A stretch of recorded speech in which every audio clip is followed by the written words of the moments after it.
ముంబైకి చెందిన సినీ నటి కాదంబరి జత్వానీ అరెస్ట్ లో గత ప్రభుత్వ పెద్దల కుట్ర బయటపడింది. దీంతో ఐపీఎస్ల చుట్టూ ఉచ్చు మరింత బిగుస్తోంది. నాడు విజయవాడ డీసీపీగా పనిచేసిన విశాల్ గున్ని 3 పేజీల లిఖితపూర్వక వాంగ్మూలంలో సంచలన విషయాలు వెలుగులోకి వస్తున్నాయి. అప్పటి నిఘా విభాగాధిపతి పిఎస్ఆర్ ఆంజనేయులు తమని ఆదేశించినట్టు ఆ వాంగ్మూలంలో పేర్కొన్నారు. ఏడాది జనవరి 31న అప్పటి విజయవాడ సిపి క్రాంతి రాణా టాటాను తనను పీఎంఓకు పిలిపించి ఈ మేరకు చెప్పారని తెలిపారు. అనుసరించాల్సిన వ్యూహమంతా అక్కడే వివరించారని, ఆ సమయానికి జత్వానీపై ఎలాంటి ఫిర్యాదు అందలేదన్నారు. కేసు నమోదు కాలేదని స్పష్టం చేశారు.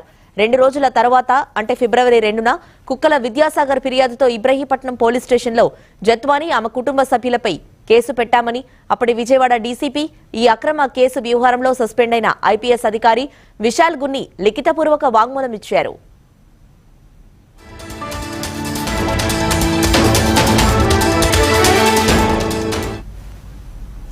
కేసు నమోదుకు ముందే ముంబై వెళ్లేందుకు విజయవాడ సిపి కార్యాలయం నుంచే తమకు విమాన టికెట్లు బుక్ చేశారని పేర్కొన్నారు.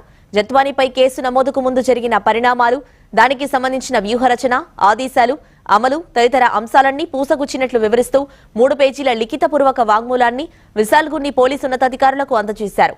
అందులోని అంశాలను విశ్లేషిస్తే జత్వానీపై అక్రమ కేసు, అరెస్టు వ్యవహారంలో జగన్మోహన్ రెడ్డి హయాంలో సీఎంఓ కేంద్రంగా పిఎస్ఆర్ ఆంజనేయులు మాస్టర్ మైండ్ గా సాగించిన నేరపూరిత కుట్రంతా బయటపడింది. ఈ అంశంలో విజయవాడ ప్రస్తుత సిపి ఎస్పీ రాజశేఖర్ రావు బాబు సమర్పించిన సమగ్ర విచారణ నివేదిక, విశాల్ గున్ని వాంగ్మూలాన్ని జతపరిచి డీసీపీ ద్వారకా తిరుమలరావు రాష్ట్ర ప్రభుత్వానికి పంపించారు. వాటి ఆధారంగా పిఎస్ఆర్, కాంతి రాణా, విశాల్ గున్నిలపై సస్పెన్షన్ వేటు పడింది.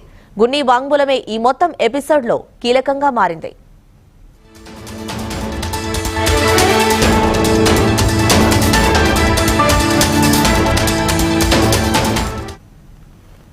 విజయవాడ డీసీపీగా పనిచేస్తున్న విశాల్ గున్నిని నాటు వైసీపీ ప్రభుత్వం జనవరి 29న విశాఖపట్నం రేంజ్ డీఐజీగా బదిలీ చేసింది.